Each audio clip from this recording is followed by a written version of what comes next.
Wisdom, intellectual wisdom, devilish wisdom, heavenly wisdom. एक बुद्धि है जो इस धरती की है, एक बुद्धि है जो इंटेलेक्चुअली आप पढ़ के हासिल करते हैं। कई बार बिना पढ़े लिखे भी लोग बुद्धिमान होते हैं। हमारे रिश्तेदार आड़तीए हैं,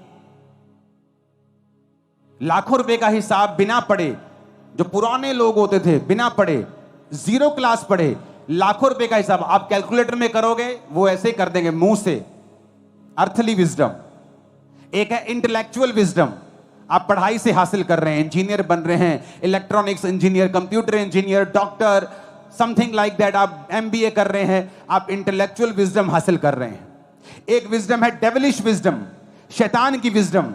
डैनियल की चुगली करने वाले लोग जो जाके राजा को बोलते हैं, डैनियल हमने कहा था ना तेरे अलावा जो कोई प्रार्थना करेगा किसी और परमेश्वर को वो शेरों की मान में डाल दिया जाए। देख डैनियल प्रार्थना कर रहा है किसी और परमेश्वर से। उन्हें मालूम था कि डैनियल ऐसा प्रार्थना करने से प्रभु के सामने नहीं रुकेगा। ये थी डेविलिश विजडम, शैतानी बुद्धि, किसी को नाश करने के लिए, किसी की चुगली करने के लिए, किसी को डाउन करने के लिए, किसी को बदनाम करने के लिए यूज करना, डेविलिश विजडम। एक है हेवनली विजडम, ईश्वरीय बुद्धि। कई बार आप अर्थली बुद्धि लगाते हो, जान है तो जहान है, आज विरोध हो रहा है चलो चुप कर जाते हैं, आज विरोध हो रहा है चलो शांत होकर बैठ जाते हैं। ठीक है भाजी मैं नहीं मानता, ये सुनू अंदरों तो मान लांगे, ये सुनू 6 महीने बाद फिर चर्च चल जाएंगे। ये इंसानी बुद्धि है। और एक बुद्धि होती है हेवनली बुद्धि, ईश्वरीय बुद्धि, जो डैनियल के पास थी। जब डैनियल बच्चा था और बंदी बना लिया गया तो डैनियल ने कहा अपने खाने वाले से जो उसको खाना देता था कि ये खाना मैं नहीं खा सकता, ये बाइबल में मना किया हुआ है। उसको मालूम था कि ये खाना पड़ेगा क्योंकि राजा ने उसका मेन्यू निर्धारित किया था अपने खान सामे को कि ये खाना तू इन बच्चों को दिया करेगा, इनको बड़ा करेगा, शिक्षा देगा और फिर मेरे राज्य में तू इनको मंत्री बनने के लिए मेरे सामने पेश करेगा। लेकिन डैनियल अर्थली विजडम से नहीं चला कि ठीक है आज चुप बात मानते हैं, ऐसा ना हो मौत की सजा राजा दे दे या राजा मुझे कहीं और दुखी कर दे, जेल में डाल दे। उसने हेवनली बुद्धि का इस्तेमाल करके कहा कि मैं ये खाना नहीं खाऊंगा, तुम मुझे जेल में दे दे, मुझे मौत दे दे, लेकिन मैं बाइबल को तोड़ूंगा नहीं। तो ये हेवनली बुद्धि का इसने इस्तेमाल किया और परमेश्वर ने उसी डैनियल को उस राज्य में राजा के बाद सबसे ऊंचा पद दिया जो परमेश्वर आपको देना चाहता है। सबसे ऊंचे पद के ऊपर वो आपको रखना चाहता है। अब आज वो राजा जीसस क्राइस्ट है हमारे लिए। आज सबसे ऊपर हमारी लाइफ में यीशु मसीह होगा और उसके बाद हम होंगे। हालेलुया। लेकिन आज जो बिलीवर है वो अर्थली विजडम को यूज करना चाहता है, शारीरिक बुद्धि को इस्तेमाल करना चाहता है।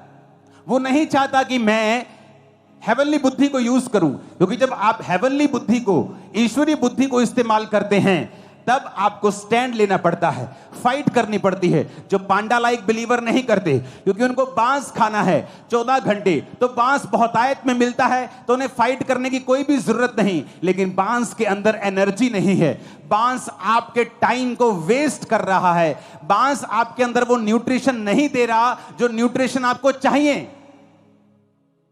जब पांडा का बच्चा होता है आप हैरान हो जाएंगे, पांडा इतना बड़ा होता है और बच्चा हाथ के जितना होता है, क्योंकि पांडा के अंदर वो ताकत नहीं है एक स्वस्थ, एक बिग बेबी को जन्म देने की। जब आपके अंदर बुद्धि नहीं, आप फाइट नहीं करना चाहते परमेश्वर के लिए, आपने अपने आप को समर्पण कर दिया, आप फोन फेसबुक नहीं छोड़ पा रहे तो आपने उसे लाइफ का हिस्सा बना दिया। आप नहीं छोड़ पा रहे और स्क्रॉल के बाद स्क्रॉल के बाद स्क्रॉल 8 बजे शुरू होता है और स्क्रॉल कब 11 बज जाते मालूम नहीं होता। आपने समर्पण कर दिया है व्यभिचार के आगे। आपको मालूम है आपकी मैरिज के ऊपर अटैक हो रहे हैं, आपकी लाइफ के ऊपर अटैक हो रहे हैं, फिर भी आप व्यभिचार में गिरना छोड़ते ही नहीं हैं और प्रभु के सामने बोलते प्रभु मेरी मुसीबतों को कब दूर करेगा। क्या मूर्खताई है ये। हजारों बिलीवर्स को मैं जानता हूं जो ऑफिस में आकर रोते हैं प्रभु मेरी मुसीबत को कब दूर करेगा, और अगर लाइफ की स्टोरी सुनो हर 6-6 महीने बाद एक नया बॉयफ्रेंड नई गर्लफ्रेंड होती। You are a panda like believer. दिखने में क्यूट हो, दिखने में बड़े हो, लेकिन खोखले हो, वेस्ट कर रहे हो समय को, क्योंकि मूर्ख हो। प्रभु तुम्हें बुद्धिमान नहीं बनाना चाहते, तुम बनना नहीं चाहते। वो तुम्हें मीट नहीं दे सकता, क्योंकि उसके बाद तुम फ्री हो जाओगे और उसके बाद घूमोगे, अपना नुकसान करोगे और दूसरों का करोगे और अपने परिवार का करोगे। तुम फाइट नहीं करना चाहते, तुम नहीं फाइट करना चाहते उस व्यभिचार से, तुम नहीं फाइट करना चाहते उस चोरी की आत्मा से, तुम नहीं फाइट करना चाहते उस पाप से, आंखों की गंदगी से, उस नशे से। तुमने उस नशे के आगे समर्पण कर दिया है, क्योंकि तुम एक पांडा लाइक बिलीवर हो। अब मैं आगे बात करूंगा कि किस तरह से इस पांडा बुद्धि से आजाद होना है, और तुम आजाद होके रहोगे। इसी हफ्ते तुम फ्री हो जाओगे। आमीन होना चाहिए चर्च। अगर तुम पांडा बुद्धि से आजाद नहीं होगे ना, तो I feel so sorry for you.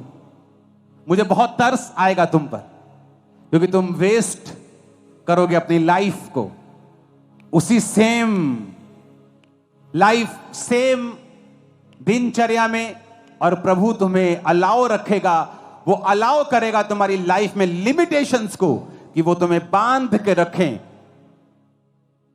तुम्हारी हदें हमेशा छोटी रहें, क्योंकि वो तुमसे प्यार करता है। तुम्हारी हदों को वो बढ़ा करके तुम्हें खत्म नहीं होने देना चाहता। मैं तुमको चैलेंज करता हूं चर्च, अगर तुम परमेश्वर को ये यकीन दिलवा दो कि तुम आशीषों के बाद पवित्रताई में, वफादारी में रहोगे, सेकंड्स में ब्लेस होगे तुम। मैं नहीं कह रहा दिनों में, सेकंड्स लगेंगे। जस्ट 2 और 3 एंड कुछ 4 और 5 ऐसी चीजें होंगी, लाइफ पूरी तरह से बदल जाएगी। अगर तुम यकीन दिलवा दो कि आप नहीं गिरेंगे। नहीं तो इस फुल फोटो को याद रखना सदा, कि जो सामने विश्वासी खड़े हैं और एक विश्वासी उसी टानी पे खड़ा है और उसी टानी को काट रहा है, तुम फिर उस विश्वासी की तरह हो। लेकिन प्रभु नहीं चाहता तुम एक पांडा लाइक बिलीवर बनो। नीति वचन 1 उसकी 7 आयत में लिखा है, यहोवा का भय मानना बुद्धि का मूल है, बुद्धि और शिक्षा को मूढ़ ही लोग तुच्छ जानते हैं। तो हम बुद्धि के बारे में बात करेंगे। आज हमने ये बात की है कि बुद्धि अगर ना होगी तो किस तरह का सफरिंग्स हमें लेनी पड़ेंगी, किस तरह के हदों के अंदर हमें रहना पड़ेगा, किस तरह के जीवन को हमें जीना पड़ेगा, कि परमेश्वर जानता होगा कि मैं इसको इससे ज्यादा नहीं दे सकता, नहीं तो ये खुद भी नुकसान रखेगा और दूसरों का भी करेगा। तो हमें पांडा लाइक बिलीवर, पांडा लाइक विजडम से फ्री होना है। पांडा की जैसी बुद्धि से फ्री होकर हमें ईश्वरीय बुद्धि की ओर बढ़ना है। और आपको मैंने बता दिया है, फाइट करना शैतान से, शरीर की अभिलाषाओं से, बच्चे को जन्म देना, आत्मिक बच्चों को सुसमाचार देना, और फिर बुद्धि हासिल करना। कौन सी वाली? अर्थली हो अच्छी बात है, इंटेलेक्चुअल हो अच्छी बात है, डेविलिश नहीं होनी चाहिए, और हेवनली हो आपको होनी चाहिए। एक व्यक्ति हो सकता है 40 डिग्रियां लेकर इंटेलेक्चुअल विजडम में हाईएस्ट लेवल पे हो, और हेवनली विजडम में वो एक पांडा लाइक बिलीवर हो। तो अगर आपको वो बुद्धि चाहिए जो परमेश्वर देना चाहता है, यहोवा का भय मानना बुद्धि की शुरुआत है। तो हम कुछ पॉइंट्स के ऊपर डिस्कस करेंगे कि उस बुद्धि को हम कैसे हासिल कर सकते हैं। और एक बार जब वो बुद्धि आपके अंदर आ जाती है, उसके बाद आप नहीं प्रेयर करेंगे प्रभु मुझे बढ़ना है। क्यों? एक हाथी के बच्चे को प्रार्थना करने की जरूरत नहीं पड़ेगी, मेरा वेट बढ़े प्रभु, मेरा वेट बढ़े। एक जिराफ के बच्चे को प्रार्थना करने की जरूरत नहीं पड़ेगी, प्रभु मेरे कद को लंबा कर। एक घोड़े के बच्चे को प्रार्थना करने की जरूरत नहीं पड़ेगी कि मैं तेज भागूं। एक शेर के बच्चे को प्रार्थना करने की जरूरत नहीं पड़ेगी कि मेरे अंदर दलेरी भर। जैसे वो बड़ा होगा दलेरी उसके अंदर होगी। घोड़ा जैसे बड़ा होगा वो तेज दौड़ेगा, जिराफ जैसे बड़ा होगा वो ऊंचा सबसे लंबा होगा, हाथी जैसे बड़ा होगा सबसे भारी होगा। तुम आत्मा में बड़े भारी होने वाले हो यीशु मसीह के सामर्थी नाम में। तुम आत्मा में बड़े सामर्थी होने वाले हो यीशु मसीह के सामर्थी नाम में। मैंने कहा तुम आगे बढ़ने वाले हो यीशु मसीह के सामर्थी नाम में आमीन मेरे को खड़कने वाला चाहिए।